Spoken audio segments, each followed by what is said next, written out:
The protesters call it fire magic. The authorities call it terrorism. But who would have thought just a few months ago that the words Molotov cocktail and tear gas would become part of Hong Kong's daily vocabulary? This was the scene overnight at the Polytechnic University, the last campus still occupied by the protesters.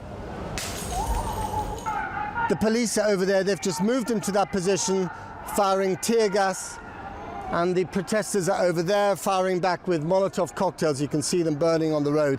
The question is, will the police actually now try and storm the campus? Because as we saw the other day, there are thousands of Molotov cocktails and tens of thousands of bricks, as well as bow and arrows waiting for them, so it could be really nasty. Inside, the halls of learning have been turned into ramparts, echoing with the call to arms. Close the gates, he commands. He might as well have said, pull up the drawbridge and man the umbrella ramparts. The humble umbrella has morphed into something almost unrecognizable here. And the same can be said for the revolution that bears its name. This may be a 21st century place of learning, but this is all very medieval. You've got your archers here, you've got the makeshift catapults over there. And the message board is having a hard time catching up with the actual events.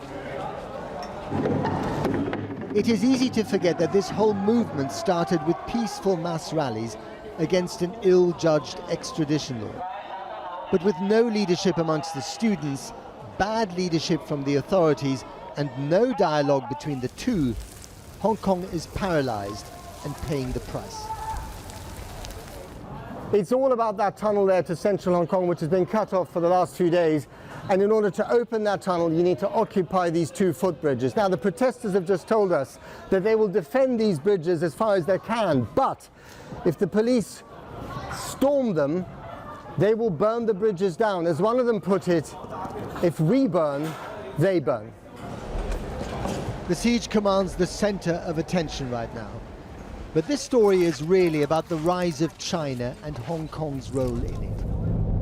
And to understand that, you need to get away from the center, past the gigantic container port, where business is down because of the trade war between Beijing and Washington, and past the residential tower blocks, where people worry about the first recession in a decade, and the first ever here caused by political unrest. To the place where the People's Republic of China breathes down the neck of Hong Kong. Now, I know that everyone is focused on the big question, which is whether the People's Liberation Army of China will walk across the border here into Hong Kong and squash the pro-democracy movement. But if you want to understand why Hong Kong feels so vulnerable, you have to look at this skyline.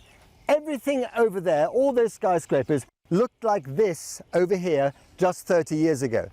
But Shenzhen is now an urban sprawl of 23 million people, 3 times the population of Hong Kong. And in the battle between democracy and demography, you have to think that it is demography that will win out. Thank you. Mrs. Chang won't put it quite like that. She moved here almost 4 decades ago, and she resolutely turns her back on modern China. Ever since China's become rich, she told me, it's brought so much noise and pollution. It's killing my fish, and there are too many mainlanders coming into Hong Kong. I can sympathize with our student protesters. China is as upwardly mobile as this skyscraper. It's on course to become the world's richest nation, overtaking America in just over a decade. Will it squash Hong Kong? Or will Hong Kong, with its virus of liberty, infect China? That's the big question, currently drowned out by the sound and fury around the university campus. The bridge we told you about is now burning. The siege is underway. The tunnel may soon be open. But only the cold eye of history can decide whether this drama was anything more than a footnote in the rise of China.